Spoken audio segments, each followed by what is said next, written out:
Thank you, Speaker Westerberg. And now it is my honor to introduce the Deputy Secretary of State of the United States of America, the Honorable William Burns.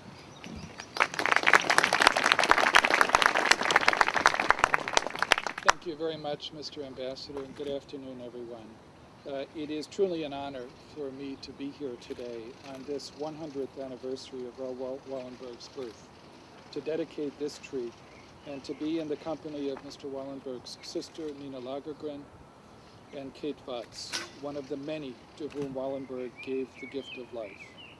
I'm also honored to join the Speaker of the Swedish Parliament Per Westerberg, Ambassador Jan Eliasson, and State Secretary Frank Belfrage. During World War II, Raoul Wallenberg could have chosen to live a life of comfort and safety with his loving family. Instead, he risked his life to save the lives of others. Raoul Wallenberg paid dearly for his brave choice, and his actions speak to the core of our common humanity. As Americans, we are deeply grateful that Wallenberg said yes when the United States War Refugee Board approached him on the idea of traveling to Budapest to try and save the largest remaining concentration of Jews in Europe.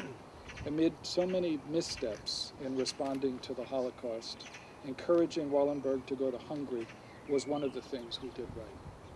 We return decades later to Wallenberg because his actions show timeless courage and a powerful and continuing relevance to the world we face today. They embody the democratic values that the United States and Sweden share.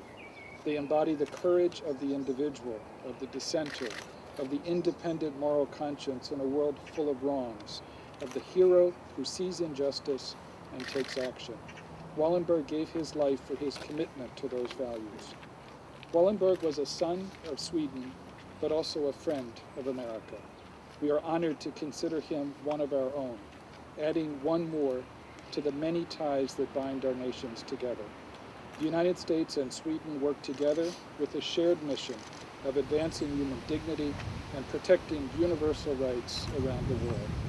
Together, we supported the countries of Central and Eastern Europe as they made the impressive journey to become stable and prosperous members of the EU and NATO.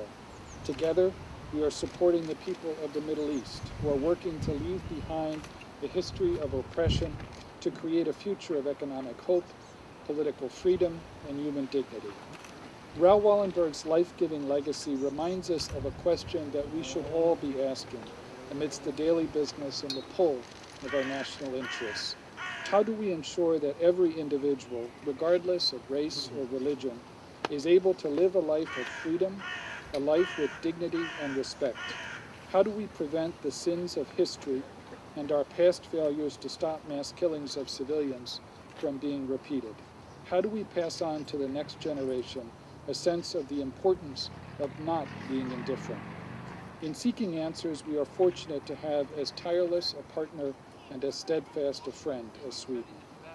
It is striking that while he trained as an architect, Wallenberg left no building behind.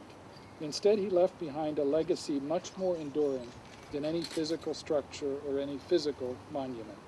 Today, the granddaughters and grandsons of those whom Wallenberg saved are building a better world as doctors and scientists, mothers and fathers, farmers, teachers, and legislators. Among them is the late Tom Lantos, who championed human rights around the world from inside the United States Congress, and his grandson, Tamika Tillerman, who was Secretary Clinton's senior advisor for civil society. Thus, it is fitting that so many of the lives he saved and the generations that followed are being devoted to public service, promoting freedom and defending those too powerless to defend themselves. To quote an old hymn, "These deeds will his memorial be."